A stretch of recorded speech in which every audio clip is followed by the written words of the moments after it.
Assalamualaikum warahmatullahi wabarakatuh. Halo teman-teman semua, apa kabarnya? Semoga kita semua selalu dalam uh, lindungan Allah Subhanahu wa taala, senantiasa dijaga kesehatannya ya. Dan semoga secepatnya kita bisa memulai perkuliahan tatap muka.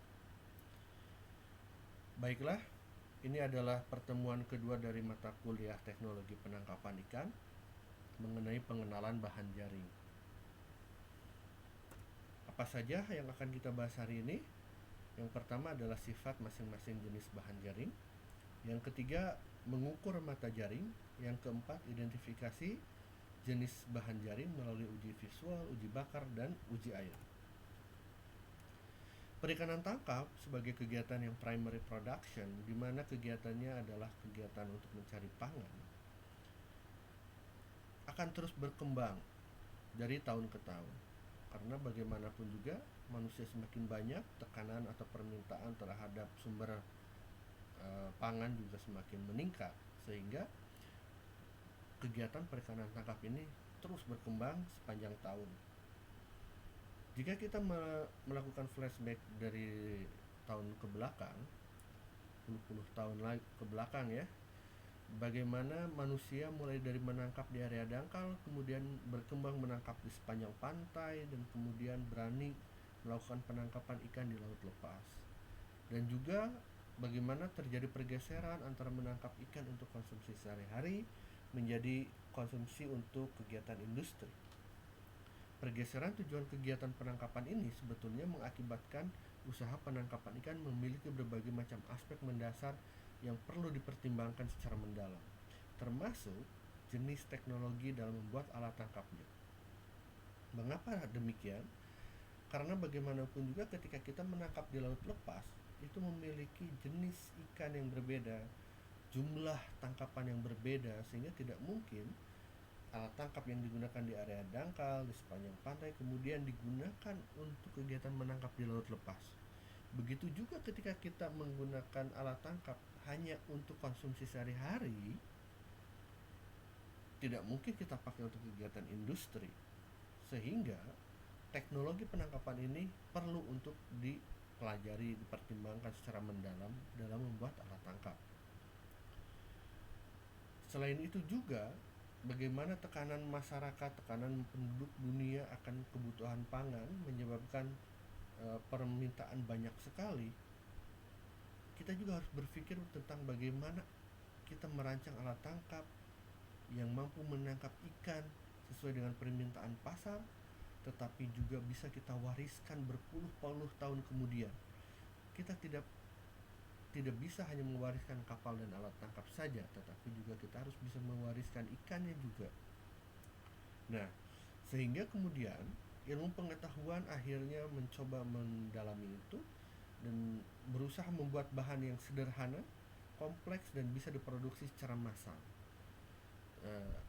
Ketika dia masuk ke dalam industri, maka yang dicari adalah bahan tahan lama. Jenis alat tangkap yang digunakan untuk kegiatan penangkapan ikan sangat banyak dan bervariasi. FAO saja itu mengkelompokkan menjadi 14 alat tangkap. Avon Brand 15 alat tangkap, dan Indonesia melalui Statistik Perikanan Indonesia itu mengkelompokkan menjadi 10 alat tangkap. Dan jika teman-teman perhatikan, di setiap klasifikasi itu baik di FAO, Avon Brand maupun Perikanan Indonesia, di poin terakhir selalu ditulis alat tangkap lainnya. Saking banyaknya tidak bisa masuk dalam kelompok. Jenis dan ragam alat tangkap ini akan terus berkembang sesuai dengan kreativitas manusia. Karena bagaimanapun juga semakin tahun ikan ukurannya semakin kecil. Semakin tahun lagi ikan lokasinya semakin jauh. Sehingga alat tangkap ini perlu kita kembangkan tentang bagaimana caranya menangkap ikan yang mungkin zaman dulu itu dia masih kecil, tapi sekarang dia sudah dewasa, sudah layak tangkap. Selanjutnya, alat tangkap itu kerap kali selalu dikembangkan, diperbaiki, diubah untuk menghasilkan kinerja yang lebih baik.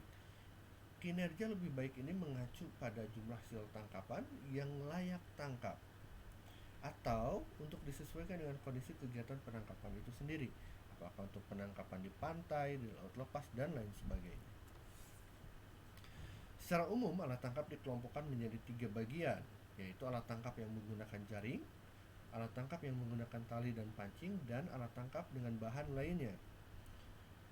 Alat tangkap dengan bahan lainnya itu misalnya yang menggunakan pot bunga. Kalian tahu pot bunga, kendi. Nah, itu biasa digunakan oleh beberapa nelayan untuk menangkap gurita, karena gurita itu senang bersembunyi di situ.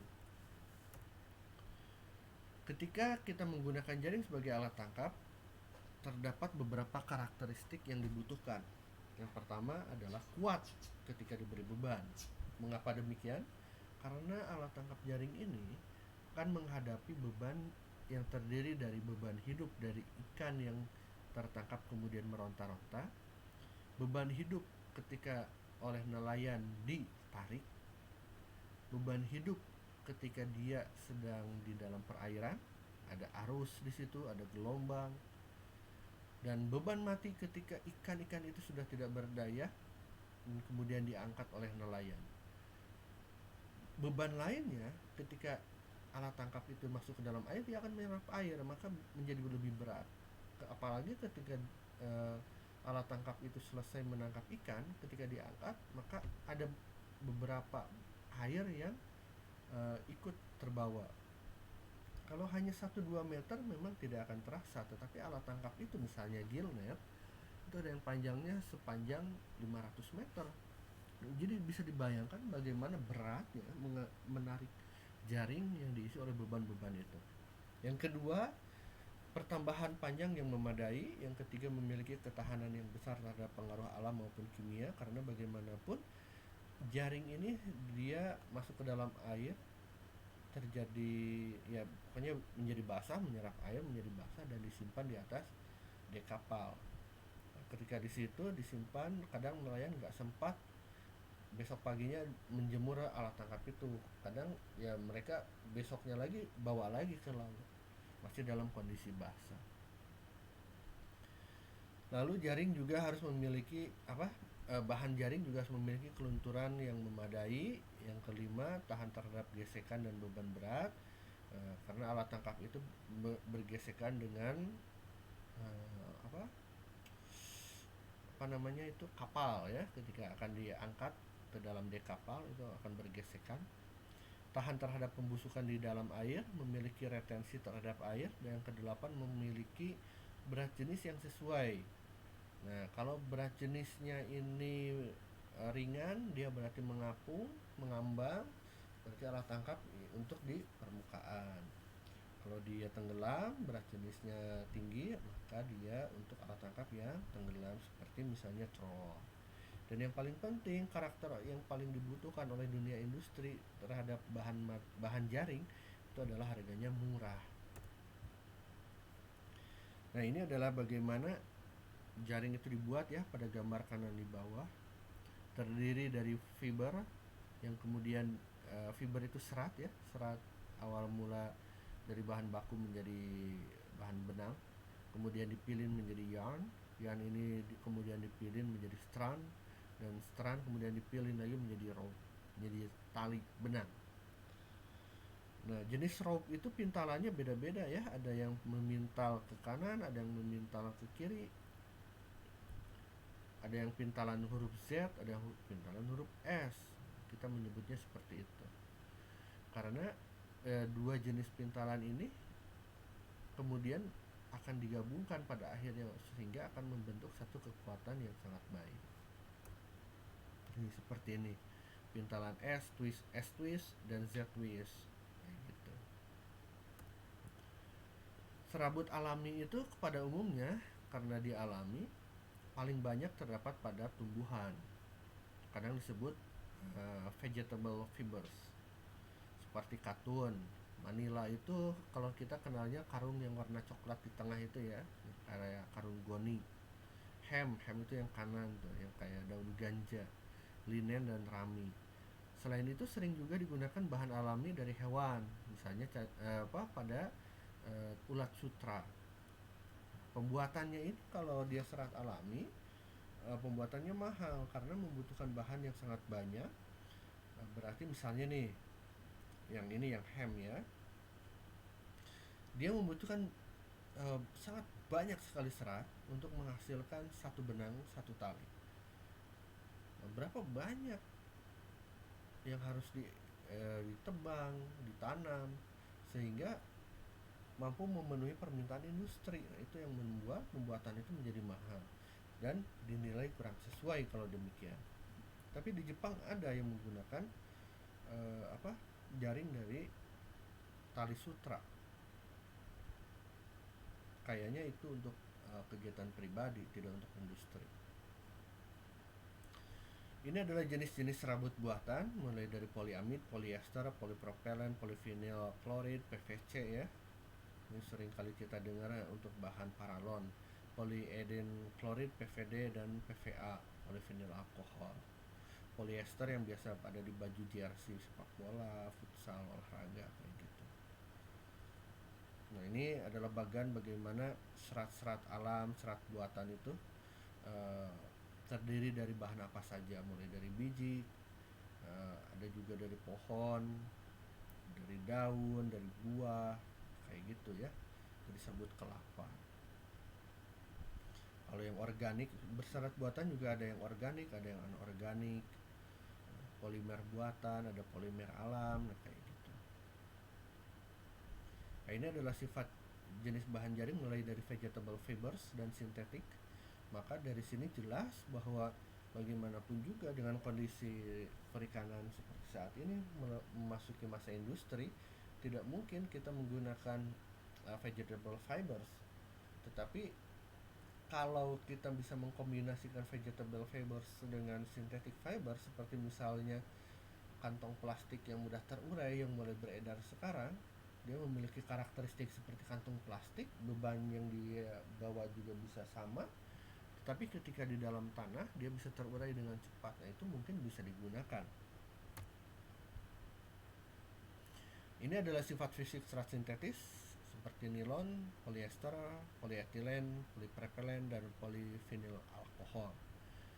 Sifat fisik inilah yang kemudian akan menjadi pertimbangan apakah polyamid ini digunakan untuk alat tangkap gillnet, troll, dan lain sebagainya. Payang misalnya. Polyester ini untuk alat tangkap gillnet kah, troll, dan lain sebagainya. Itu berdasarkan sifat fisik ini. Nanti di video berikutnya saya akan tampilkan bagaimana jenis-jenis benang dari polyamid, polyester, polyetilen, polypropylen, dan polyvinyl alkohol, sehingga nanti bisa kelihatan secara fisik. Nah, benang sendiri itu sebetulnya ada teknik-teknik perumusannya. Jadi kalau benang dia menggunakan teks. Jadi satu teks itu 1 gram per 1000 meter. Gimana cara menghitungnya? Seperti ini. Dengan rumus berat per panjang, panjangnya dalam kondisi 1000 meter berarti 1 kilo ya. Berarti dalam 1 kilo, kalau satu teks, ini adalah benang ukuran teks 1 misalnya. Berarti dia ketika panjangnya 1 kilo bisa mendapatkan 1 gram misalnya seperti itu. Ada artinya teks 30, apa artinya? Nah, berarti untuk setiap panjang 1000 meter beratnya 30 gram. Kayak gitu ya. Ini untuk denier hampir mirip dengan teks, cuma beda bawahnya aja. Dimana yang tadi kalau teks panjangnya 1000 meter, ini 9000 meter. Ini sistem tidak langsung dengan memperbandingkan panjang dan berat. Dan ini cara mengukur diameter benang. Ada yang menggunakan mikrometer, kaca pembesar, mikroskop, dan lain sebagainya. Ada juga yang pakai apa ini ya, jangka sorong. Jadi pertama dililitkan dulu ke dalam pensil, berapa lilitannya dan berapa panjang hasilnya. Nah, itulah dia diameter benangnya. Faktor yang mempengaruhi kekuatan benang itu panjang stable, keharusan serat, kekuatan serat, twistnya, twist S, twist Z. kerataan dalam pilihan, distribusi panjang serat, pengerjaan finish serat, dan pada akhirnya faktor-faktor ini akan mempengaruhi pada kualitas jaring.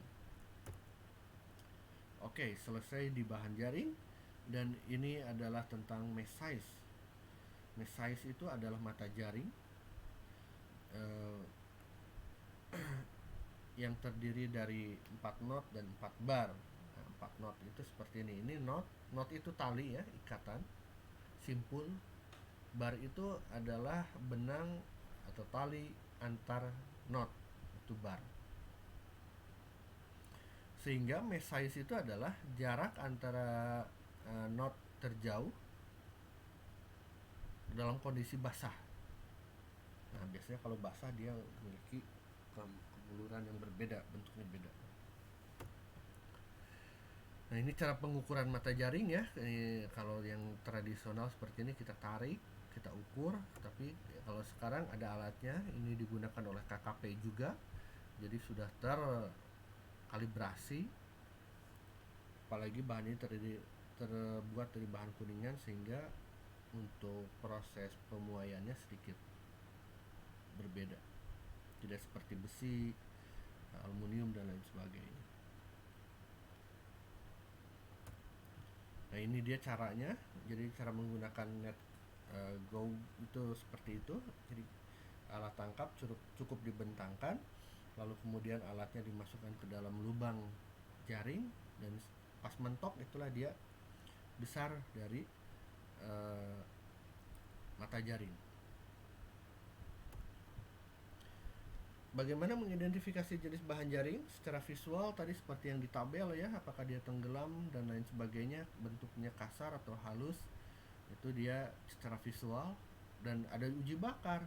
Jadi bahan-bahan tadi kita bakar, ketika di dalam api bagaimana bentuknya, lalu ketika sudah jauh dari api bagaimana, apakah tetap menyala atau tidak, bau gasnya seperti apa, residunya seperti apa. Nah, itulah yang diperhatikan, diteliti.